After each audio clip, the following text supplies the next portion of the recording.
निष्ठा थी। पूरी उम्र पूरी उम्र बीत जाने के बाद भी सबरी अपने गुरु भक्ति पे, गुरु वाणी पे उसको विचार था कि गुरु ने कहा है कि भगवान मिलेंगे तो मिलेंगे। शरीर जर्जर हो गई है, साथ नहीं दे रही है, फिर भी गुरु के वाणी पे विश्वास था। उसका फल ये हुआ, मर्यादा पुरुषोत्तम राम एक दिन सबरी के द्वारे पहुंचे, और सबरी के द्वार पे ही नहीं पहुंचे, सबरी के जूठे हुए बैर को खाए। ये कहते हैं भक्ति, ये कहते हैं गुरु वचन में अगर आपका विश्वास है, गुरु किसी समय कुछ चीज गलत भी बोल गया, अगर आपको विश्वास है तो निश्चय ही वह सत्य होगा, क्योंकि विश्वासम फलम भवेत, विश्वास से फल होता है, विश्वास से ही फल होता है। आज हम चलते हैं कृष्ण कथा की ओर। देखो कई बार होता क्या कि हमारे पास मान सम्मान हो जाता है तो हम पिछली जिंदगी भूल जाते हैं, हम अपने मित्रों को भूल जाते हैं, अपने बड़ों को भूल जाते हैं। यह कथा हमें यही प्रेरणा देती है कि ऐश्वर्य मिल जाए, सुख मिल जाए, संपदा मिल जाए, फिर भी जो है कभी भी अपने इष्ट मित्रों को नहीं भूलना चाहिए। यह कथा आज यही प्रेरणा देती है हमें। कृष्णाय वासुदेवाय देवकी सुताय च नंद गोप कुमाराय गोविंदाय नमो नमः। तप्त कांचन गौरांगे राधाविंद्रावनेश्वरी वृषभान सुतम देवी प्रणवाम हरे प्रिय। भगवान कृष्ण की मधुर लीलाओं का वर्णन करते हुए सुखदेव जी कहते हैं कि परीक्षित, भगवान जो है इतने दया के मूर्ति हैं। एक बार एक गरीब ब्राह्मण जो अत्यंत मलिन था, बहुत ही दरिद्र था, लेकिन किसी समय भगवान के साथ पढ़े थे, उनके यहाँ जो है भगवान के यहाँ आए और भगवान ने जो उनका सत्कार किया, इज्जत किया, उसकी कथा कहते हैं। परीक्षित जी की जिज्ञासा बढ़ी।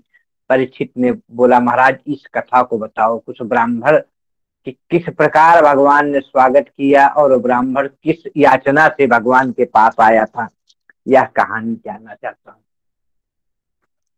सुखदेव जी कहते हैं कि एक निर्धन ब्राह्मण रहता था। ज्ञान का तो भंडार था, लेकिन अपने स्वाभिमान में भगवत भक्ति में लीन रहता था। कई राजाओं का संदेश आया, प्रलोभन आया कि आप हमारी प्रशंसा करें, हमारा गुणगान करें, और हम आपको अपने कवियों में, अपने विद्वानों की श्रेणी में रख लेंगे। क्योंकि उस जमाने में राजाओं के यहाँ बंदी जन इत्यादि, मागध, सूत, चारण इत्यादि लोग होते थे जो राजाओं के गुण की प्रशंसा करते थे। तो सुदामा में अपूर्व विद्वता थी, बहुत ही विद्वान थे सुदामा, लेकिन वो राजाओं के इस प्रलोभन को अस्वीकार कर दिया। बोले हमारे लिए तो एक ही राजा है, एक ही परमात्मा है, हम उसी का गुणगान करेंगे। इस द्रव्य के लिए, इस धन के लिए जो आज तक किसी का कुछ नहीं हुआ, इस तुच्छ चीज के लिए हम जो है वो नहीं करेंगे, क्या कहते, समझौता नहीं कर सकते। हम सिर्फ प्रभु का ही गुणगान करेंगे। तो प्रभु तो करता है, अपने भक्तों की परीक्षा लेता है, प्रभु। जिस प्रकार सोने में रांगा, कांसा, पीतल, तांबा, मिट्टी इत्यादि जो कुछ होता है, उन सबको दूर करके सोनार उसको तपाता, इतना तपा देता है कि जब मैल, मिट्टी, रांगा, तांबा, पीतल इत्यादि जब जल जाता है तो विशुद्ध सोना प्राप्त होता है। उसी सोना को सोना मानता है सुनार। उसी प्रकार मनुष्य के अंदर काम, क्रोध, मद, लोभ जैसे जितने भी दुर्गुण हैं, अगर वह सब दूर हो जाए तब परमात्मा उसमें निवास करता, तब परमात्मा उसे अपना बनाता है। हुआ क्या कि सुदामा के साथ भी भगवान ने यही परीक्षा किया। सुदामा को लक्ष्मी से हीन कर दिया, श्रीहीन कर दिया, और सुदामा के यहाँ गरीबी हो गई, भूख से प्रताड़ित बच्चे। कई बार तो ऐसा होता था कि सुदामा भिक्षा लेके आते थे, निश्चित घरों से मांगते थे, 4-5 घरों से मिल गया तो ठीक है, नहीं तो नहीं। अब सात्विक घरों से लेते थे, ऐसे नहीं कि जहां से मिल जाए बस द्रव्य के, जैसे आजकल हो रहा, आदमी कैसे भी पैसा आए आने दो। लेकिन पहले के जमाने में लोग विचार करते थे किस घर से आ रहा है, इसकी वृत्ति क्या है, इसका कमाने का जरिया क्या है, किस ढंग से कमाता है, तो सात्विक ढंग को। तो ऐसी स्थिति में सुदामा के यहाँ गरीबी बढ़ती गई, बच्चे भूखे सोए। कई बार तो ऐसा होता था कि घर पे जो है अनाज कम पड़ जाता था, इनकी पत्नी जब भूखी रह जाती थी तो बच्चे पूछते थे कि माँ हमें खिला दिया, पिताजी को खिला दिया, आप भूखी क्यों हैं? तो वही उत्तर देती थी, बेटा आज एकादशी है, एकादशी को जो है अन्न नहीं करते। वर्णन भी है कि जब उन्होंने संदेश दिया था कि 1 माह 2 पाख में 2 एकादशी होई, मेरे घर गोपाल जू नित्य एकादशी होए। हमारे यहाँ तो नित्य एकादशी हो जाती, एक टाइम का भोजन कई बार एकादशी में ही चला जाता है। बच्चों को बताना पड़ता है कि एकादशी है, इसलिए हम नहीं भोजन कर रहे हैं। ये गरीबी थी।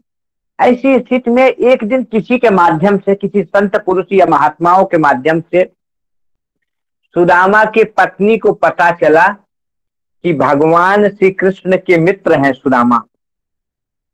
और जब ऐसी स्थिति पड़ी तो उसने, जब सुदामा जी आए कहीं से घूम के, तो रात्रि जब विश्राम के लिए बैठे तो सुदामा की पत्नी आई और चरण दबाते हुए, उनके चरणों की सेवा करती हुई बोली, स्वामी मैंने सुना है कि आपके मित्र कोई भगवान द्वारिकाधीश्वर हैं, इनकी आज प्रभुता चारों तरफ, वो द्वारिकाधीश आपके मित्र हैं। सुदामा हंसने लगे, हाँ लेकिन तुम्हें कौन बताया? वो है तो हमारा मित्र, बड़ा अच्छा आदमी। इतना करके भगवान के ध्यान में वो नटखट की बातें, वो लड़कपन में ये करता था, वो करता था, हम लोग ये खेलते थे, गुरु माता ये आज्ञा देती थी, हम लोगों से ये मजाक करता था। इसी ख्याल में सुदामा जी खो गए, भगवान के लीलाओं में खो गए। पत्नी बोल रही, स्वामी बात तो सुनो। मैं बोले बताओ। बोले कि मैं उनकी लीला क्या करते थे, कैसे करते थे नहीं कह रही हूँ, मैं आपसे आग्रह कर रही, एक बार उनसे मिलो। सुदामा बोले, मिलूं? क्यों मिलूं? अरे स्वामी अब देख रहे हो ना हमारी गरीबी क्या है, हमारी दरिद्रता को दूर करने के लिए। अरे तू क्या सोचती हम उनके पास जाए याचना लेके, भीख मांगने जाए? नहीं, मैं जो उनके पास नहीं जाऊंगा। भीख मांगना सोच रही कि मैं उनसे भीख मांगू? अरे नहीं नहीं स्वामी, ऐसी बात नहीं है। मैं सोच रही हूँ उनके पास एक बार आप मिलो, एक बार जाओ। तो द्वारिका के नाथ हैं, उस दीनों के नाथ हैं, दीन दयाल लोग कहते हैं उनको। दीन दयाल के पास जाओ तो हमारी भी दीनता हरी जाएगी, हमारी भी गरीबी हरी जाएगी। अरे पागल हो, हमें समझाने चली है? सुदामा बोला, पागल हो, हमें समझाने चल रही हो? शिक्षक हूँ सिगरे जग को, अरे ताको कहाँ अब देत है शिक्षा, अजे तप कै परलोक सुधारत, संपत्ति के तिन के नहीं इच्छा, मेरे ही ये हरि के पद पंकज, 12,000 लो देखी परीक्षा, औरन के धन चाहिए बावरी, बाभन के धन केवल भिक्षा। अरे पगली, तो चाहती है कि धन के लिए हम याचना करने जाऊं? आज तक जो सुदामा ने किसी राजा महाराजा के पास याचना नहीं किया है, वह सुदामा याचना करे, मांगे, भीख मांगे कि हमें धन दे दो। अरे प्रभु की इच्छा है कि जाहि विधि राखो राम ताहि विधि रहिए, सीताराम सीताराम सीताराम कहिए, जाहि विधि राखे राम ताहि विधि रखिए। प्रभु जैसा रखेगा, जिस हाल में रखेगा उसी हाल में हमें रखना है। बोले कि नहीं स्वामी, आप नहीं समझते। हमारे घर के और तो छोड़ दो, टूटी तवा या फूटी कठौती, हमारे घर की जिस तवा पे हमारी रोटियां बनती है वो भी टूट गई है। खाने तो बात छोड़ दो, खाना पकता जो है वो बर्तन भी हमारे पास नहीं है। अब कठौती जिसमें हमारा आटा गूंथा जाता है वह भी टूट चुकी है। और तो स्वामी, मैं ये इसलिए नहीं आपको भेज रही हूं कि आप जाओ उनके पास और अपने स्वाभिमान को जो है गिरवी रखो, इसलिए नहीं भेज रहा हूं। मैं आपको इसलिए भेज रहा हूं कि कोदो सवा जुरतो भरी पेट, तो तना चाहते हो दधि दूध मिठौती। कि हमारा जो है, अगर कोदो सवा, सामक की चावल आप लोग कई बार व्रतों में खाते हो, और जो हमारे इधर पूर्वांचल साइड के लोग हैं वो जानते हो, सांवा एक अन्न में आता था। अब तो लोग नहीं उपजाते, पहले जो है सांवा का एक चावल होता था, तो उस चावल को जो है लोग खाते थे, तो मोटे अनाज में आता था। तो वही कोदो एक अनाज में आती है, हमने तो नहीं देखा है लेकिन बताते हैं लोग, कोदो जो है एक अनाज होता था, तो उस अनाज को लोग मोटे अनाज में होते थे। वही बोल रहे हैं कि कोदो सवा जुरतो भरी पेट, तो न चाहत दधी दूध मिठौती। तो स्वामी, मैं दधी और दूध और मीठे की इच्छा न करती, हमारे लिए थी मोटे अनाज जो सर्व सुलभ है, वो भी दुस्तर हैं, जो सभी को सुलभ है ये अनाज सवा और कोदो, वो भी हमारे लिए दुस्तर है, हमें नहीं मिल रहा है। असीत व्यतीत जो सिसियावत है, हठती पे तुम्हें न पठौती। और अगर हमारा शीत, ये सर्दी का समय जो है आराम से बीत जाता, तब भी मैं जो है तुम्हें न अरे हमारे पास कुछ ओढ़ने बिछाने के लिए भी नहीं है, सर्दी में भी हमें जो है, हम खट लेती, खुद ठंड सा लेती, लेकिन तुम्हें न पटौती। कहती शीत व्यतीत जो सिसियावत, अगर हमारे सिसियाते हुए, सी करते हुए हम सर्दी व्यतीत कर लेते, फिर भी हम हट करके आपको न पठौती। जो जनती नहीं तू हरिसो, तो तुम्हें काहे को द्वारिका पेली पठौती। कहते हैं अगर मैं ये न जानती कि आपके हितैषी हैं, आपके हितैषी आपके अपने हैं, आपके अपने मित्र हैं, तो मैं याचना के कारण आपको जबरदस्ती द्वारिका न पठौती। हम आपको द्वारिका इसलिए भेज रहे हैं कि आपके वो रिश्तेदार हैं, आपके मित्र हैं, आपके दोस्त हैं, आपके साथ खेले खाए हैं, आपके साथ पढ़े हैं। और ऐसी स्थिति में अपना अपना ही होता है, अपने से नहीं कहेंगे हम अपना दुखड़ा तो किसको कहेंगे। इसलिए जो है, और तो और, या घर ते न गए कबहू, पिए टूटी तवा या फूटी कठौती। अरे हमारे घर में तो तवा इत्यादि जो बर्तन होते, हमारी कठौती इत्यादि भी सब फूटी हुई है। सुदामा स्वाभिमानी थे, बोले प्रिय, हम तो ऐसे हैं कि जे तप कै परलोक सुधारत, संपत्ति के तिनके नहीं इच्छा। तुम हमें शिक्षा दे रही हो, शिक्षक हो सिगरे जग को, ताको कहाँ अब देत हो शिक्षा। हम सारे संसार को शिक्षा देने वाले ब्राह्मण हो, तुम मुझे शिक्षा देने चली है, एक नारी हो के मुझे शिक्षा दे रही है। शिक्षक हो सिगरे जग को, अरे ताको कहाँ अब देत है शिक्षा। अजे तप कै परलोक सुधार, तू इस लोक की बात कर रही है, हम तपस्या करके उस लोक को सुधार देते हैं, परमात्मा के लोक को सुधार देते हैं। जे तप कै परलोक सुधारत, संपत्ति के तिनके नहीं इच्छा, अब मेरे हिये हरि के पद पंकज, 12,000 ले देखी परीक्षा। अय प्रिय, मेरे मन में तो सिर्फ भगवान के ऐश्वर्य धन दौलत नहीं है, मेरे हृदय में तो क्या है, मेरे हृदय हरि के पद पंकज, 12,000 ले देखी परीक्षा। तुम एक दो बार नहीं, हजारों बार परीक्षा लेके देख सकती हो।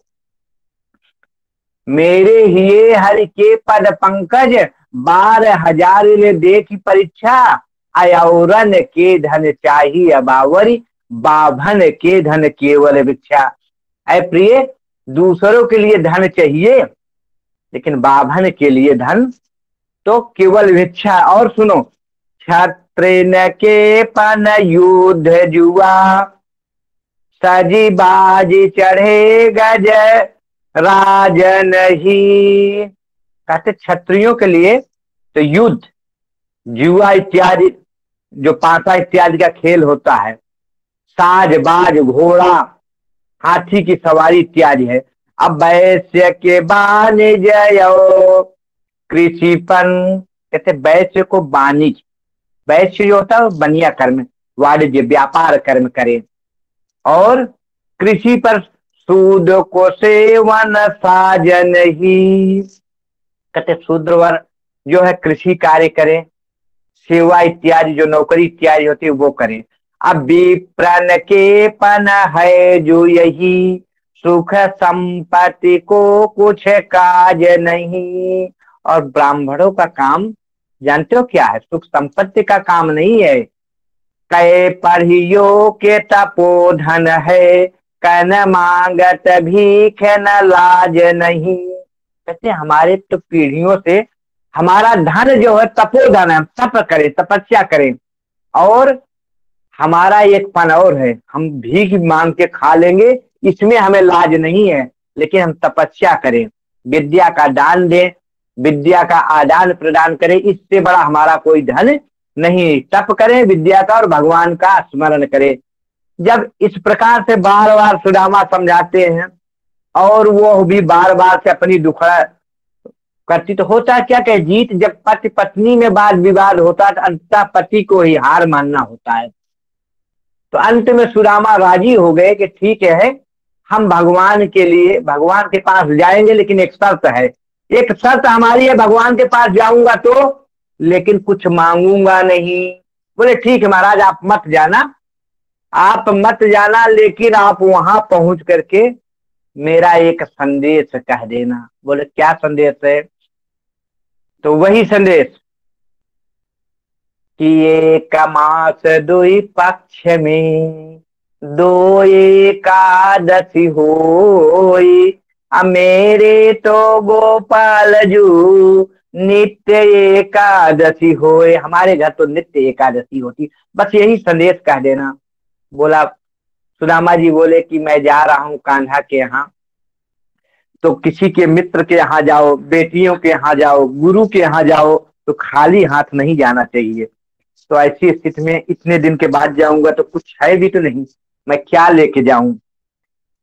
तो सुदामा की पत्नी बहुत ही चालाक थी भागवत में, इसीलिए उसके लिए जो है दरिद्रता, सुदामा को स्वाभिमानी का से वर्णन किया गया है, और उनकी पत्नी को दरिद्रा, क्योंकि उनको एक लालसा है, इच्छा है, तो इस वजह से उनको जो है दरिद्र से शब्द से नवाजा गया है। आगे हम पढ़ेंगे कथाओं में।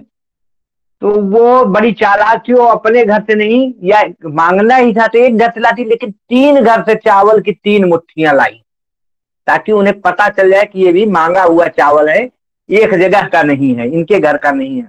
और उसको एक पोटली में बांध दी। कुछ लोग बोलते हैं कि वो चावल नहीं था, चूड़ा था। चूड़ा समझ रहे ना आप, पोहा जिसे बोलते हैं हम।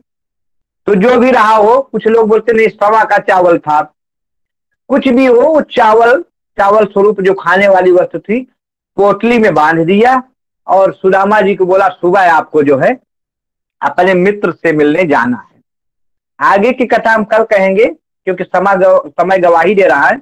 अभी मुझे थोड़ा चाय पी के ड्यूटी भी जाना है, तो हम आपसे माफी चाहेंगे, कल कथा कहेंगे। हम आग्रह करते हैं शांति पाठ के साथ सभा को विश्राम दें। हर हर महादेव। हर हर महादेव। प्रणाम गुरु जी। ठीक।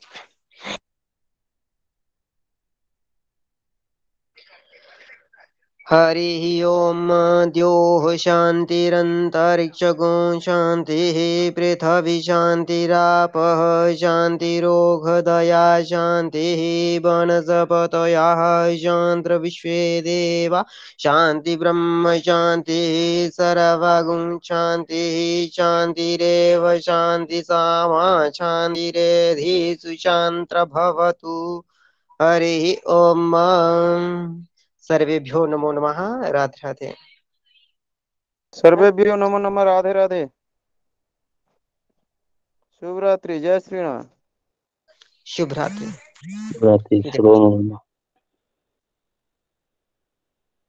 सर्वेभ्यो नमो नमः। शुभ रात्रि। प्रणाम गुरुदेव।